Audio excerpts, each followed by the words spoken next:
오전 예배 때는 우리는 나으냐라는 제목으로 은혜를 좀 나누었으면 합니다. 오늘 우리가 이 설교를 통하여서 확인하려고 하는 사실은 너도 죄인이고 나도 죄인이고 우리 모두는 죄인이다 하는 이 사실을 우리가 확인하는 것입니다. 왜 우리 보고 죄인이라고 그러고 우리가 이 죄인인 것을 확인해야 되느냐.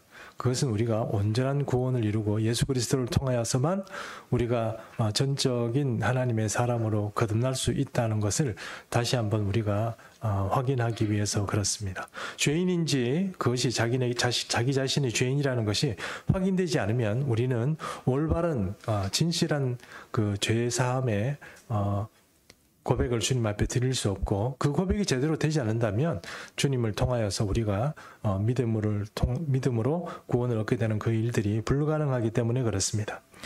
유대인들이 어떤 생각을 했습니까? 유대인들이 율법을 가지고 있으니 그 율법을 가지고 있다는 그 사실 때문에 그들은 착각을 했습니다. 자기들은 다 죄인이 아니고 의인이라고 착각한 것이죠.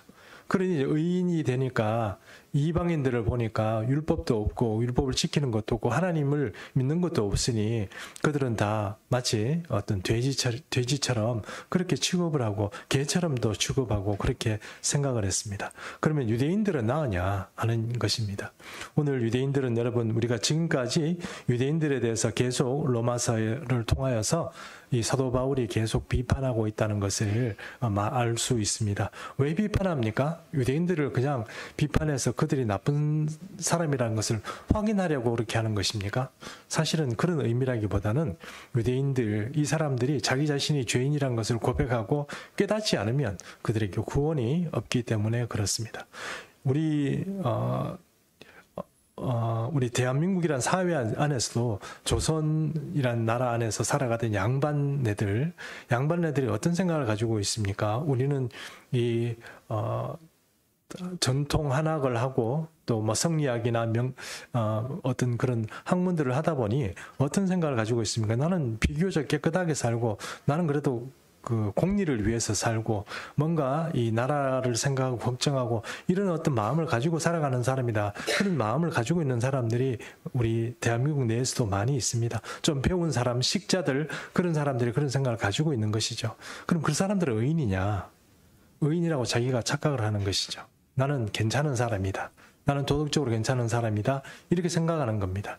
그러면 이 유대인들의 생각에는 우리는 하나님을 믿고 율법을 지키고 살아가기 때문에 의인이 되어서 천국에 간다 생각하는 것처럼 바로 그런 어떤 명리학적인 어떤 생각을 가지고 성리학적인 생각을 가지고 살아가던 사람들을 그리고 한국 사회 안에서도 그런 사람들은 나는 비교적 다른 사람보다 의롭다고 생각하는 사람들이 많을 겁니다. 이 사람들 예수 잘 못 믿습니다. 왜 그렇습니까?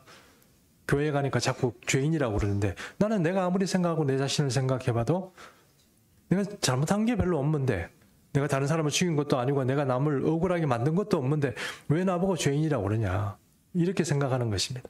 유대인이 그랬고 또 어쩌면 오늘 우리가 예수 믿는다고 살아가면서 바로 그런 생각을 그런 착각을 하고 있는 게 아닌가 하는 것을 우리가 한번 확인해 봐야 한다는 것입니다. 이런 확인은 여러분 이렇게 생각하시면 됩니다. 여러분 그리스도가 여러분에게 절실합니까? 주님을 생각하고 십자가를 생각하면 가슴이 미어지는 것 같고 감동이 됩니까? 왜 안 됩니까? 안 되면 문제가 있는 거예요. 왜냐하면 아직 우리는 우리 자신이 죄인이라는 사실에 대해서 별로 깨달음이 없는 겁니다. 내가 누군지 잘 모르는 거예요. 그냥 남들이 하는 그런 어떤 설교를 통하여서나 남들이 하는 얘기를 통해서 나는 어느 정도 의인이 되었다는 그런 어떤 착각 속에 살아가다 보니까 그리스도도 예수님도 십자가도 그렇게 절실하지도 않고 또 붙잡고 싶은 그 은혜를 사모하게 되지도 않고 이렇게 살아가게 된다는 것입니다.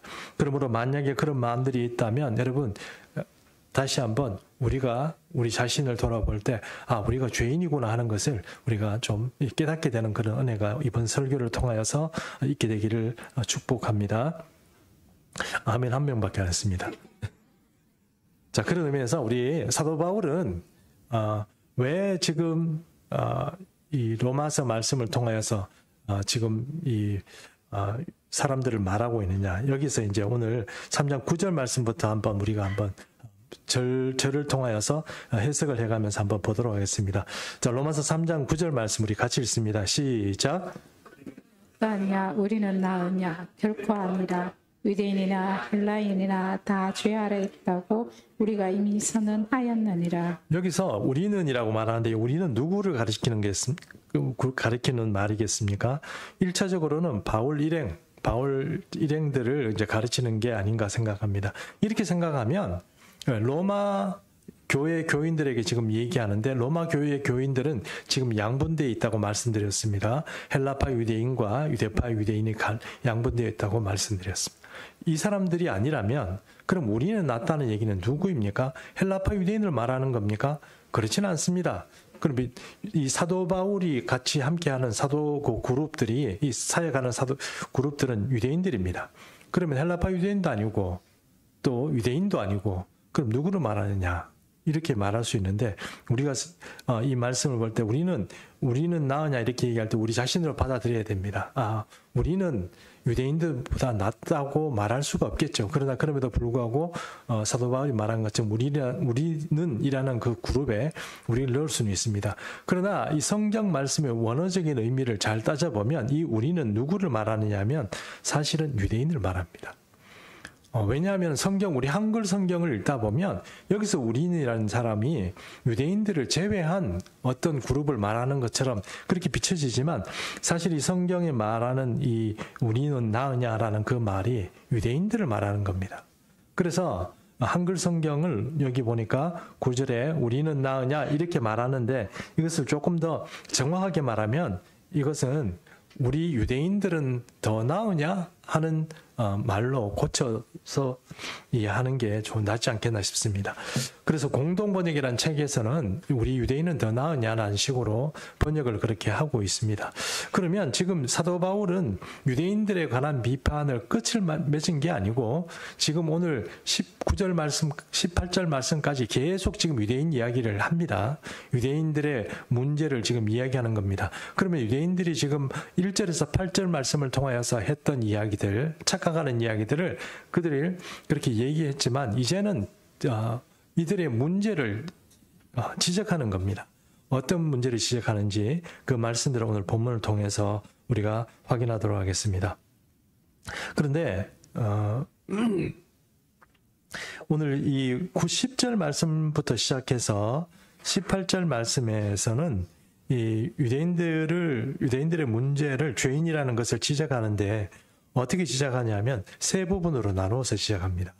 그러니까 크게 세 개의 부분으로 나누어서 유대인의 문제점을 지적하는데 지적할 때 사도 바울의 자기의 사상이나 생각으로 말하는 것이 아니고 구약 성경을 인용합니다. 구약 성경을 인용하는 이유는 무엇이냐? 왜 유대인들을 비판하는데 구약 성경을 인용하느냐? 구약 성경을 인용하는 이유는 이겁니다. 우리는 구약 성경을 읽을 때 한 번씩 이런 생각을 합니다. 이거는 유대인들을 위한 얘기가 아니야. 유대인들이 이렇게 원수 얘기를 할 때, 그러니까 유대인들을 괴롭히는 사람들이 얘기할 때, 이 사람들이 유대인이 아니고 이방인인데 유대인들을 괴롭히니까 이런 시편이 나오는 것이고 이런 말씀이 나오는 거야. 이렇게 생각을 하는데, 근데 자세히 보면 그런 의미가 아니고 이게 같은 유대인을 말하는 겁니다. 이 말의 의미는 이런 겁니다. 시편을 쓰는 사람이 의로운 사람이라고 만약에 말을 한다면 그를 괴롭히는 그 의로운 사람을 괴롭히는 그 악인은 이방인이 아니고 유대인이란 말입니다. 율법을 가지고 있는 유대인 안에서 괴롭힌다는 거예요. 그 말인즉슨 어떤 의미냐? 구약 성경에 여러 가지 말씀을 가져와서 지금 로마에 있는 유대인들에 대해서 비판을 한다고 그러면 유대인들은 이 구약 성경에 나오는 이 악인이라고 지칭되는 사람들을 가져와서 인용하는 것은 유대인들이 악인이다라는 것을 말하는 겁니다. 다른 말로 하면 제가 조금 말을 좀 어렵게 했는데 다른 말로 하면 이런 겁니다. 악을 행하면서 율법을 지킨다고 해서 의인 되는 게 아니다 이 말입니다. 의인은 의를 행하는 사람이고 악인은 악을 행하는 사람입니다. 그러니 율법을 지키고 율법을 가지고 있다고 해서 의인 되는 것이 아니고 율법은 지켜야 되는 것이고 그 율법을 지키지 않고 나쁜 짓 하면 너는 의인이 아니고 악인이라는 거예요. 유대인들은 율법을 가지고 있고 자기들이 안식일을 지키고 여러 가지 지키는 그 사실만으로도 의인이 된다고 착각하지만 그게 아니라는 거예요. 악을 행하면 너도 악인이다. 그 말을 하는데 그 말을 어디서 가져오느냐? 구약 성경에서 가져와서 비판을 한다는 것입니다. 자, 그래서 오늘 또 한번 보겠습니다. 첫 번째, 아까 제가 세 부분으로 이렇게 나눈다고 그랬지 않습니까? 첫 번째 키워드는 이 세상에 의인은 없다는 겁니다. 그러면 이 세상에 의인이 없다는 것은 유대인 너희도 의인은 아니다. 이런 의미가 되겠죠. 자, 이 말씀은 시편 14편 1절에서 3절 말씀을 한번 가져와서 한번 보겠습니다. 시편 14편 1절에서 3절입니다. 교독하겠습니다. 제가 1절 읽겠습니다.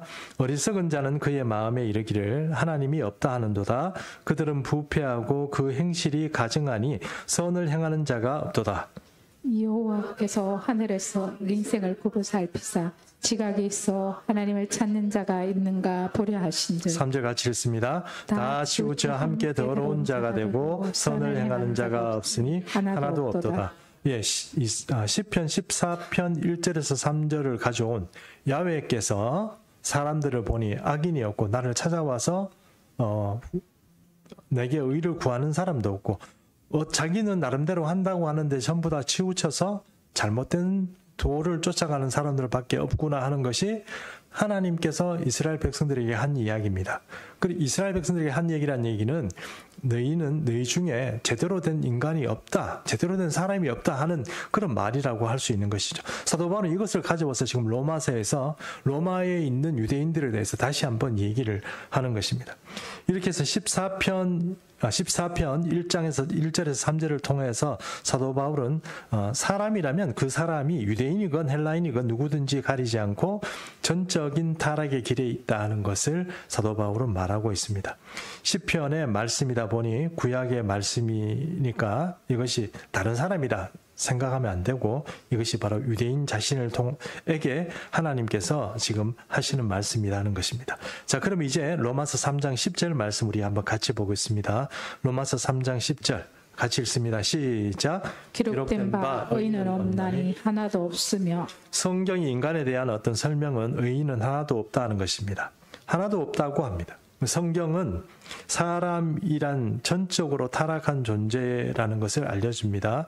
사도 바울이 왜 이 세상에서 의인이 하나도 없다고 그렇게 말했습니까? 그것은 이 세상에서 율법의 행위로 의롭다함을 얻을 사람은 한 사람도 없다 하는 사실을 유대인들에게 알려주고 있는 것입니다. 율법의 행위가 아니라 오직 예수 그리스도를 믿음으로 의롭게 된다 하는 것을 강조하기 위해서 그렇습니다. 유대인들은 지금도 여전히 율법을 가지고 살아가려고 합니다. 그런데 사도 바울은 다른 의의가 나타났는데 그 다른 의의라는 것은 믿음으로 예수 그리스도를 믿음으로 구원 얻는 것입니다. 근데 그렇게 하려고 하면 너희가 자기 자신이 율법으로 구원을 얻을 수 없다는 그 사실을 확인을 해야 되는데 여전히 율법을 가지고 구원 얻을 수 있다고 붙잡고 있는 이 유대인들에 대해서 지금 구약의 말씀을 가져와서 그렇게 말씀하는 것입니다. 사도 바울은 이렇게 사람들에게 이렇게 생각합니다. 이런 말씀을 하는 것입니다. 인류의 시조이자 대표인 아담이 범죄한 이후에 그와 연합한 이 세상의 모든 사람은 영적인 측면에서 다 전적으로 타락하게 되었습니다. 전적으로 타락했다는 것은 하나님의 율법을 주셨으면 그 율법을 쫓아가서 율법을 행할 수 있는 능력이 없다는 뜻입니다. 다른 말로 하면 율법을 주어졌지만 그 율법을 온전하게 하나님의 뜻대로 지킬 수 있는 사람, 그 사람은 없다는 겁니다. 조금 어려운 말로 하면 전적으로 무능력하다는 겁니다. 전적으로 무능력하다는 얘기는 유대인들이 생각하는 의인은 이런 겁니다. 내가 상대적으로 조금 더 어렵다는 것이죠. 내가 율법을 지키고 내가 상대적으로 하나님께 좀 더 가까이 있고 말씀을 잘 지키고 율법을 지키고 있으니까 내가 지키지 않는 사람보다는 좀 의로운 게 아닌가 이렇게 생각한다는 것입니다. 그러나 사도 바울의 이야기는 무엇입니까? 그게 율법을 지키는 게 아니다 하는 것입니다.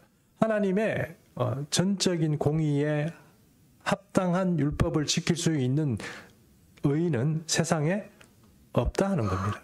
그럴 수가 없다는 거예요. 율법을 지킨다고 해서 너희가 율법을 온전하게 지킬 수도 없고 온전하게 지키지 않으면 하나님의 공의에 합당하지 못한 거니까 그것은 세상 사람이나 너희나 똑같이 죄인이다 하는 것은 같다 하는 말씀입니다. 그래서 이 세상의 율법의 행위로 의롭다함을 얻을 육체는 단 한 사람도 존재하지 않으며 따라서 모든 사람이 오직 예수가 아니면 구원을 얻을 수 없다는 것을 강조하려고 하는 것입니다. 그래서 다른 사람보다 조금 더 도덕적이라는 의미에서 상대적인 의의가 있는 사람이라면 또 상대적인 의의가 있는 사람이 궁극적인 의의, 곧 하나님의 공의에 나는 조금 더 의롭기 때문에 뭔가 구원에 더 가까이 있을 것이다 하는 그런 착각은 하지 말라고 지금 이런 이야기를 하는 것입니다. 자, 11절 말씀 또 한번 같이 읽습니다. 시작. 깨닫는 자도 없고 하나님을 찾는 자도 없고. 이런 자신의 문제를 아는 사람이 누가 있을까요? 다 착각하고 있는 것입니다. 유대인들은 첫 번째 생각이 어떤 것이냐면 내가 상대적으로 의롭기 때문에 내가 쟤보다는 나아. 내가 저 사람보다 나아, 내가 이방인보다는 낫기 때문에 구원 얻을 가능성이 훨씬 더 높다고 생각하는 그것이 첫 번째고, 두 번째는 뭐냐 하면은 이것이 이제 이런 의를 가지고 있으면서 상대적인 의, 그러니까 상대적인 의를 내가 가지고 있으니까 조금 더 낫다는 것이고, 또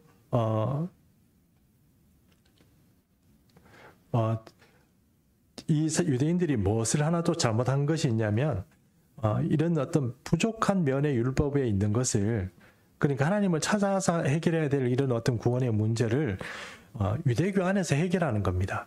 즉 말해서 제사를 지내고 안식일을 지키고 뭔가 율법의 행위를 따라서 하면 내 죄가 없어진다고 생각하는 것이죠.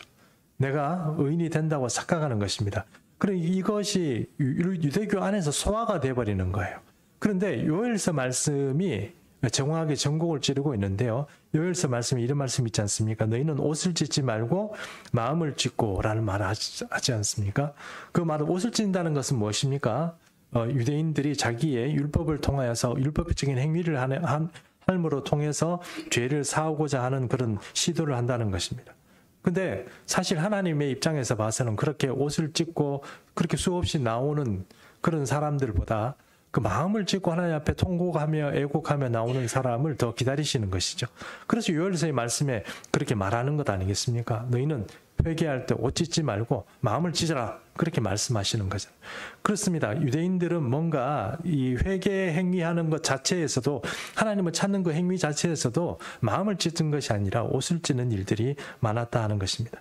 현대 그리스도인들도 죄를 쉽게 범합니다. 왜 죄를 쉽게 범합니까?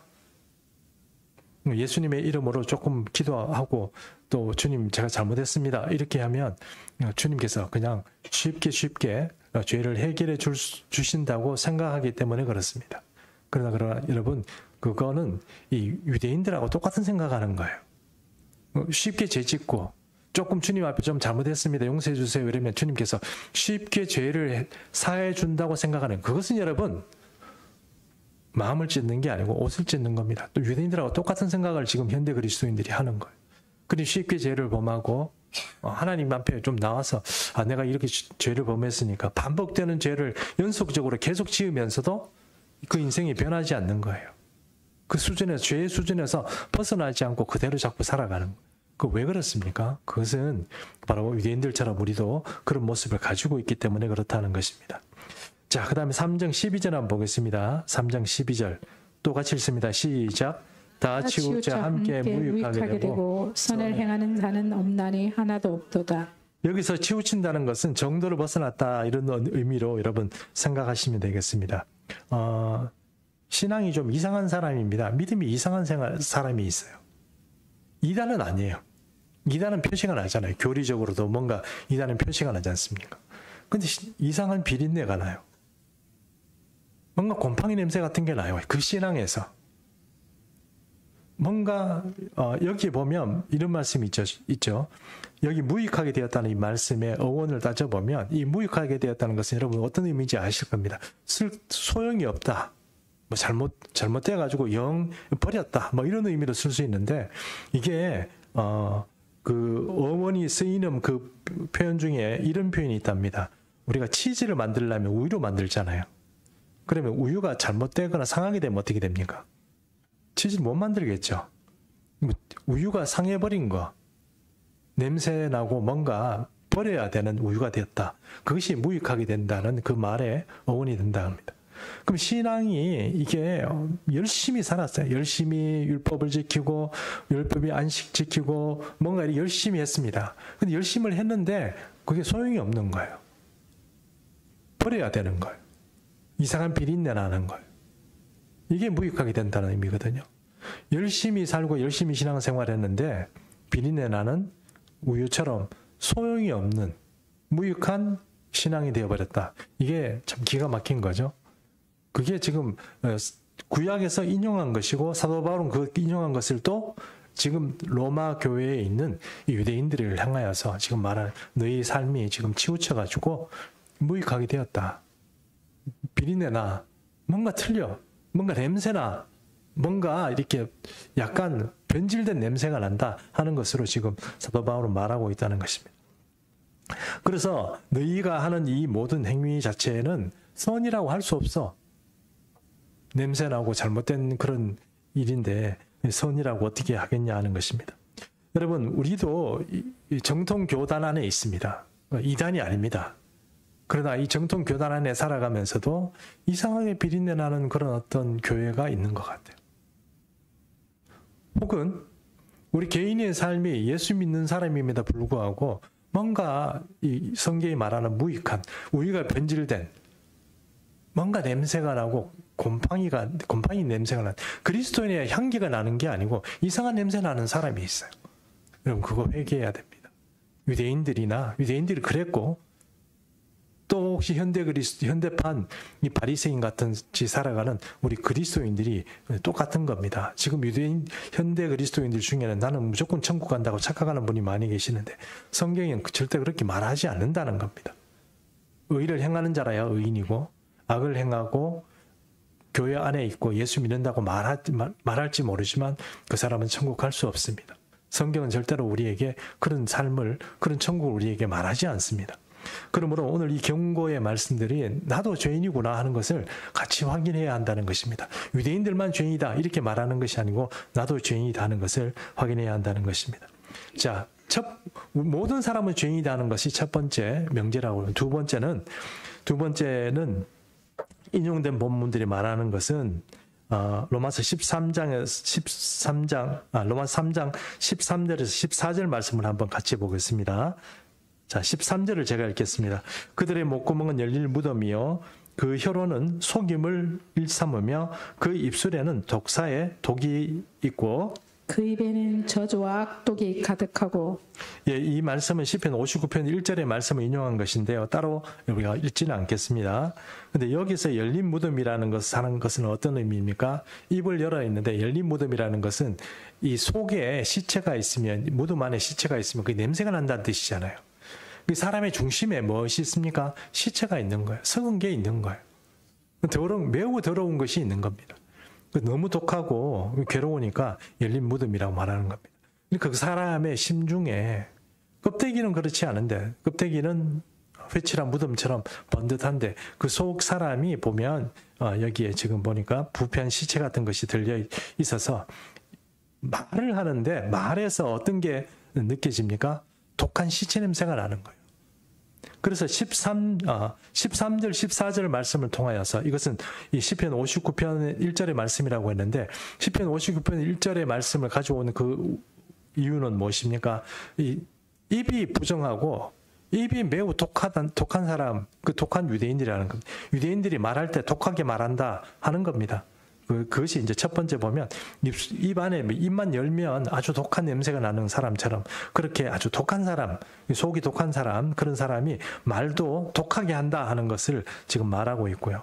또 그 입술에는 독사의 독이 있다 그랬습니다. 여기 독사라는 것은 이 원어를 따져보면 사막 코브라라고 합니다. 사막 코브라. 사막 코브라 물리면 어떻게 될까요? 죽지 않겠습니까? 별로 뱀에 대해서 관심이 없죠. 카사마 코모라가 독한 어떤 코브라에 물리며 죽지 않겠습니까? 이 죽는 것처럼 그렇게 정말 독한 사람에서 말로 사람 죽이는 것 같이 사람 피 말려 죽이는 사람 같은 그런 어떤 입술을 가진 유대인들을 말하는 겁니다. 여기 보니까 또 그 혀로는 속임을 일삼는다 이랬습니다. 혀로는 속임을 일삼는다는 얘기는 입만 열면 거짓말이고 거짓말이 끊이지 않는다 이런 뜻입니다.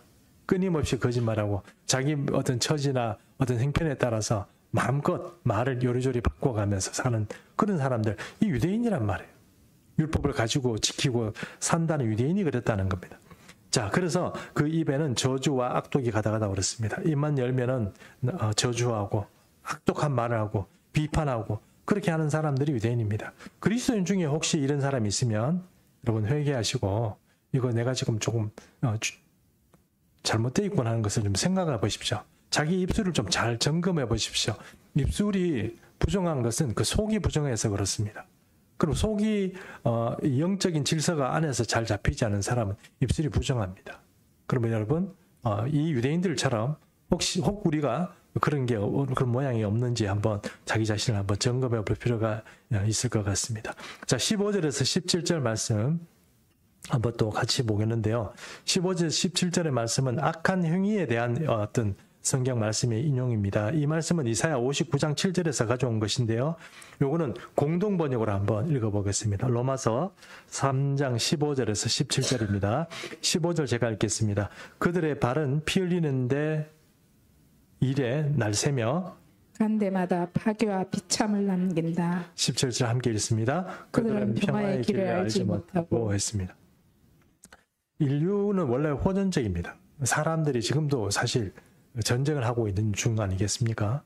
전쟁을 안 하는 게 좋을 것 같은데 끊임없이 전쟁하고 전쟁의 기운이 전 세계를 지금도 휩싸고 있습니다. 우리는 좀 그렇지 않은 편이죠. 우리는 남의 나라에 쳐들어가서 빼앗고 이런 데 좀 약하죠. 우리나라는 좀 착한 것 같아요. 예. 완전히 착하다 이렇게 말할 수는 없지만 그래도 비교적 좀 착한 편인 것 같아요. 왜냐하면 좀 호전적이고 다른 나라가 좀 빼앗는 거는 조금 약한 것 같아요. 물론 옛날에 그렇지 않았을 수도 있다 생각은 좀 들지만 요즘 생각해보면 좀 우리가 그래도 착한 나라가 아닌가 생각해 봅니다. 이 나라 일본은 어떻습니까? 절대로 착한 민족이 아닙니다. 일본을 그냥 제가 미워서 하는 얘기가 아니고 절대로 착한 나라가 아닙니다. 지금도 독도를 자기 거라고 그러잖아요. 우리도 대마도도 우리 거고 막 그렇게 해야 되는데 막 그렇게 안 하고 지금 있으니까 얘들이 겁이 사라진지 그냥 독도를 자꾸 우리 거라고 그러고 뭐 중국하고도 뭐 섬 가지고 분쟁하고 있고 러시아하고도 섬 가지고 분쟁하고 있습니다. 이 나라 가만 놔두면요 야금야금 다 잡아먹습니다. 우리가 주의해야 되겠죠. 일본 사람들은 어떤 사람들이다?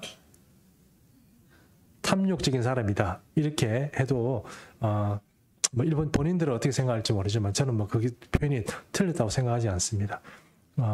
제가 이 말은 할까 말까 이렇게 고민을 했는데 중국 얘기해야 되겠습니다. 중국은 어떻습니까? 중국에는요 최근에 인민해방군대가 5개가 있다. 원래 7개였는데 5개로 조정을 했대요. 근데 지금 우리가 중국이라면 어떤 생각을 하고 있습니까? 지금 대만하고 전쟁할 것 때문에 지금 굉장히 뭐 고민하고 있잖아요. 근데 사실은 중국은 대만하고 전쟁 별로 걱정 안 합니다. 지금 중국이 생각하는 목표는 사실은 한반도입니다. 그래서 이 전구가 5개가 있답니다. 전구는 불 켜는 전구 말고 이 단체를 말합니다. 그러니까 군대를 5개로 나누었어요. 아주 큰 어떤 5개 전구로 나누었는데 그중에 이 한반도를 담당하는 전구가 북부전구라고 합니다. 북부전구가 가장 강력한 군대래요. 그럼 얘들은 지금 딴 데 가서 변종을 올리고 지금 목표를 하는 데는 어디입니까? 한반도입니다. 그러므로 북한이 조금 위험한 상황이 되면 제일 먼저 쳐들어올 자가 누구입니까? 중국입니다. 가장 강력한 군대를 구비하고 있습니다. 중국을 제가 일부러 욕하려고 그런 게 아니고 중국은 지금도 땅 욕심이 많고 주변에 있는 나라들을 다 복속시켜서 중국이라고 말하는데 사실 가만히 생각해 보면 거기는 뭐 티벳도 있고 여러 나라들이 많이 있죠. 예, 몽골도 많이 있습니다. 그래서 중국은 될 수 있으면 좀 경계를 해야 되지 않겠나 이렇게 생각을 합니다. 제가 왜 이런 얘기를 하는지 아시죠? 사람들은 전부 호전적이라는 것입니다. 다른 나라 빼앗고 다른 나라의 어떤 이익을 위해서라면 다른 사람이 이익을 빼앗고 이런 것에 굉장히 바쁘다는 것입니다. 바쁘고 잘 달려간다 이런 의미로 이 말을 하는 것입니다. 여기 15절의 말씀처럼 사람들을 해치고 파괴하는 일에 발이 빨라지는 사람들, 그 사람들이 유대인입니다. 유대인들이 이익에 바쁘고요. 성경이 말씀하는 것처럼 고아와 과부와 사회적 약자를 돌보는 일에 이 유대인들이 굉장히 잘하는 것 같지만 또 그렇지 않고 그런 사람들을 타겟으로 해서 물건을 빼앗고 탈취하는 사람들이 많다는 겁니다. 그런 사람들이 유대인 내에서도 많이 있다는 것입니다. 자, 그런 이야기를 15절에서 17절의 말씀을 하고 있습니다. 그래서 결론적으로 얘기하면 이 18절의 말씀 우리가 한번 같이 보겠습니다. 18절 시작. 그들의 눈 앞에 하나님을 두려워함이 없느니라 함과 같으니라. 결국은 사람들이 왜 이런 일들을 합니까? 말도 함부로 하고 또 행위도 함부로 합니다. 자기는 착각을 하는 사람입니다. 이런 사람들이 이렇게 유대인들이 이렇게 살아가는 이유는 무엇이냐면 그들에게 실제로 겁을 상실했기 때문에 그렇습니다. 어떤 겁을 상실한 것입니까? 하나님을 두려워하는 겁에서 상실한 것입니다. 여러분, 우리는 이렇게 생각할 수 있습니다. 우리는 지금 비교적 예수 잘 믿고 그래도 내가 예수를 잘 믿고 기도도 목사님 시키면 기도도 열심히 하고 그렇게 살아가는데 내가 왜 악인이 될까? 내가 왜 죄인이 될까? 이렇게 생각할 수 있는데 여러분, 구약에서 여러분 한 사람을 좀 여러분과 소개해서 좀 생각을 해보려고 합니다. 다윗입니다. 다윗 여러분 하나님 마음에 합한 사람이라고 그랬습니다. 어릴 때부터 하나님의 눈에 들어가지고 어릴 때 기름 부음을 받고 왕으로 세움 받은 사람입니다. 다윗을 유대인들은 지금도 존경합니다. 가장 존경하는 인물로 다윗의 왕국을 생각하고 다윗의 별이라는 그 별을 이스라엘의 국기 안에 삽입해서 그렇게 쓰고 있습니다. 근데 여러분 그러면 다윗은 의인입니까? 하나님께 인정받은 의인입니까? 의인이라고 할 수 있습니다. 그 어떤 사람보다 하나님을 사랑하고 하나님을 위해서 그 민족을 위해서 살았으니까 의인이라고 말할 수도 있겠죠. 그러나 여러분 다윗이 결정적인 악한 일을 언제 합니까? 밧세바를 취하지 않습니까? 남의 여자를 밧세바를 취해서 그 남편인 우리아를 조금 전략적으로 죽여버립니다. 그리고 이 밧세바를 이렇게 딱 자기가 이제 이렇게 취하고 나서 모든 사람이 모를 줄 알았어요. 근데 하나님은 알고 계시잖아요. 나단 선지자를 통해서 그를 지적했습니다. 그 문제를 지적했습니다. 그리고 나단 선지자를 통해서 지적할 때 다윗에게 어떤 얘기를 합니까? 너 왜 하나님을 무시해? 하는 얘기거든요. 하나님을 무시하는 거예요. 죄를 범하는 사람, 그 사람이 사실은 그게 죄를 범하는 그 문제에 있어서 특별히 하나님의 사람들은 죄를 범하는 것은 하나님을 무시하는 행위라는 거예요. 그 다윗을 그렇게 하나님께서 지적하시고 다윗이 하나님 앞에 회개할 때 여러분 어떻게 회개한지 아시죠? 잠을 안 자고 백엔디시 흥건히 젖을 정도로 회개했습니다. 금식했습니다. 그렇게 하나님 앞에 정말 철저하게 회개하고 난 다음에 하나님께서 그를 용서하고 그렇게 하셨다는 사실을 우리가 알고 있습니다. 제가 여러분에게 드리고 싶은 회개에 관한 그러니까 죄인에 관한 이야기는 몇 가지 있습니다. 첫 번째, 나는 비교적 의인이다 하는 그 생각을 버려야 한다는 것이고, 두 번째, 우리도 다윗처럼 회개한 기회가 있냐는 거예요. 내가 진짜로 다윗처럼 회개한 적이 있습니까?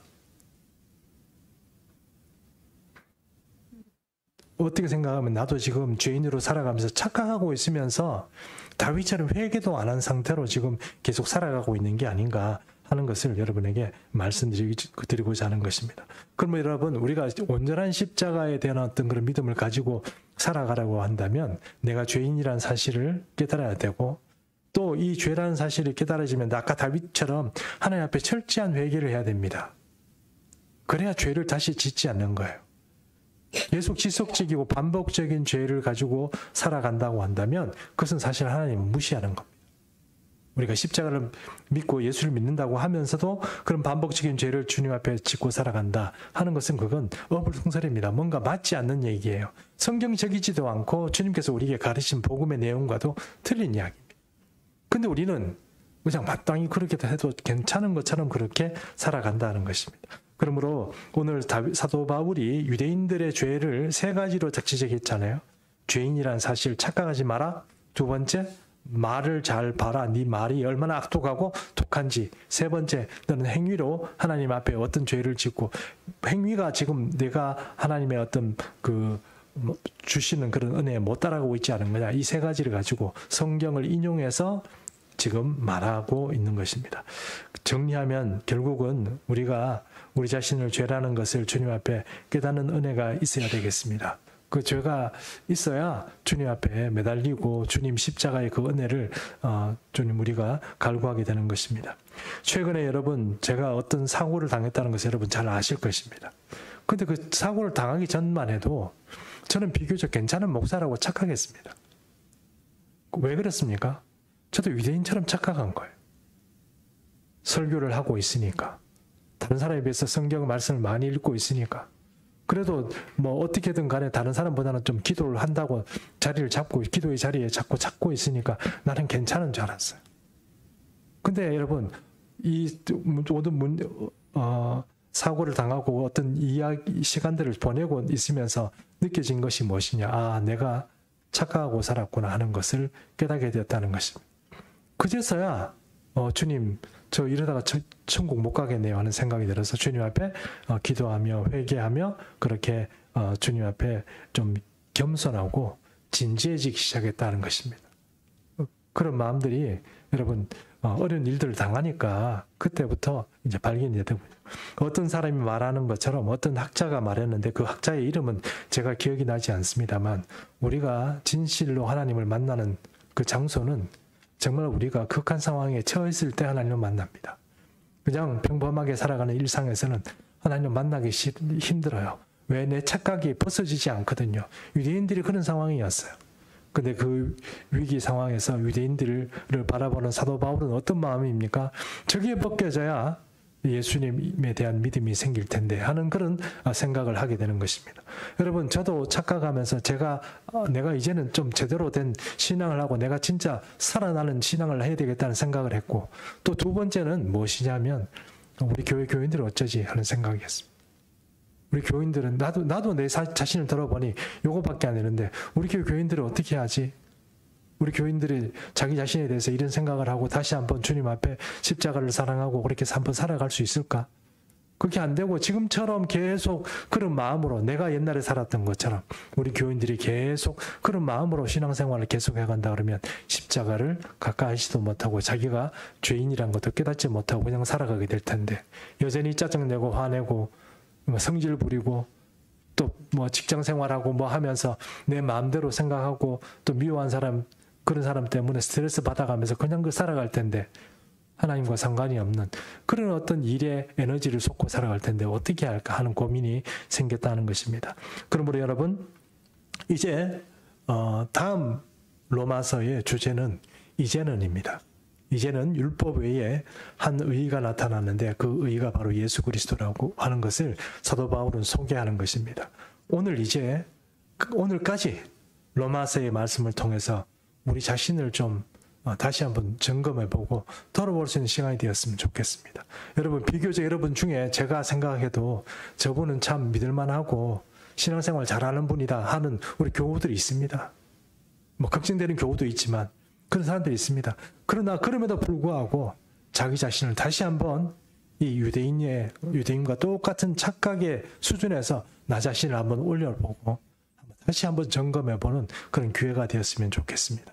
기도하겠습니다. 살아계신 아버지 로마서의 말씀을 통하여서 다시 한번 우리 자신을 주님 앞에 올려보기를 원합니다. 하나님 아버지 유대인들이 착각한 것이 아니고 유대인들과 똑같이 우리도 오늘 시대를 살아가면서 값싼 은혜에 취해서 우리 자신이 착각하는 삶을 살아가는 것이 아닌가 생각해 봅니다.